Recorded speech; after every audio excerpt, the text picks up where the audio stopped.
Hello, my name is Steve Bigelow with the Candlestick Forum. We're seeing a little bottoming action, but not necessarily a trend reversal. The Dow did a big bullish harami today, but it still closed below the T line.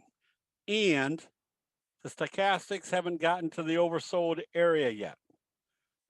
So now it becomes a much more important to see how they open the markets tomorrow. Obviously, if they open it lower, this was just an up day and a downtrend. As a bullish harami, not in the oversold area, it definitely needs to see bullish confirmation by trading positive and closing back up above the T line. The NASDAQ, after the strong sell signal up here, we went short a lot of stocks. But today, after yesterday's big selling day, it did a harami, a Doji harami, getting in the oversold area. Remember, anytime you see a Doji in a signal, that becomes a little bit more relevant. Plus, you've got the Doji rule, which makes the trend analysis real simple. The price probably, or the trend will usually move in the direction of how they open after a Doji.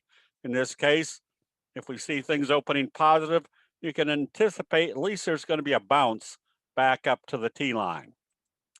So this is making the markets very sector/stock specific.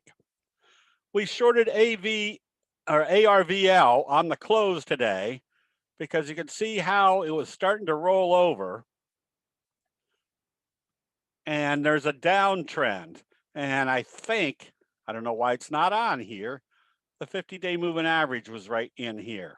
So this one can be shorted on weakness tomorrow because the little wedge formation at the 50 below the T line, making the bottom of this channel the likely target. So that's exactly why this is what we call 2+2, is because of the failure at the 50, a bearish left-right combo. Even though we were getting toward the oversold area, we still had a bearish double Doji sandwich breaking this level, implying there was still more downside. So we shorted this one today on the open with it starting to trade lower. Same scenario. Here's your Frypan bottom, a J-hook pattern right off the 50, a kicker signal, gap up, breakout, followed by a Doji sandwich. What do we expect coming out of a Frypan bottom? A very strong price move. There's still more upside to this one. Same scenario on VTRS. Frypan bottom. What do we expect coming out of a Frypan bottom? A strong breakout, which was illustrated by this gap up and then continuation. And it didn't resist today at the 200-day moving average. This one still has more upside. And another Frypan bottom. The reason you can utilize the patterns is because a Frypan bottom is a buildup of investor sentiment. It's not all of a sudden a reversal. And you can see the little J-hook pattern. This is what we call the classic pattern. What do we expect out of a Frypan bottom? A strong price move. What's a prerequisite for a J-hook pattern? A strong price move. We call this the classic pattern because this is usual combination. Frypan bottom breakout, J-hook pattern taking you into the next move to the upside. Same scenario on the downside. How long do you stay short? This is Daku. You stay short until you see a buy signal and a close above the T line. We saw that over here in RIOT, bearish engulfing, bearish J-hook pattern, a little left-right combo.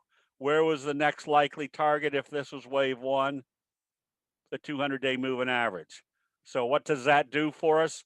Makes us a lot more alert to get ready to cover the short positions.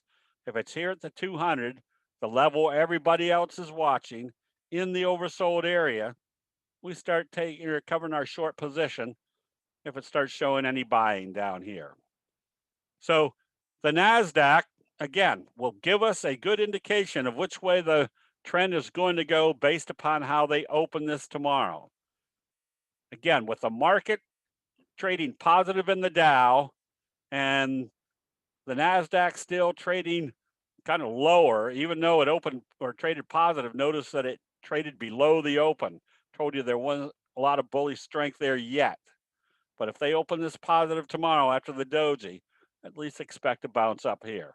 This type of analysis using the signals and patterns allows a candlestick investor to make much more accurate assessments of when to be in and out of positions and which stocks and sectors to be in.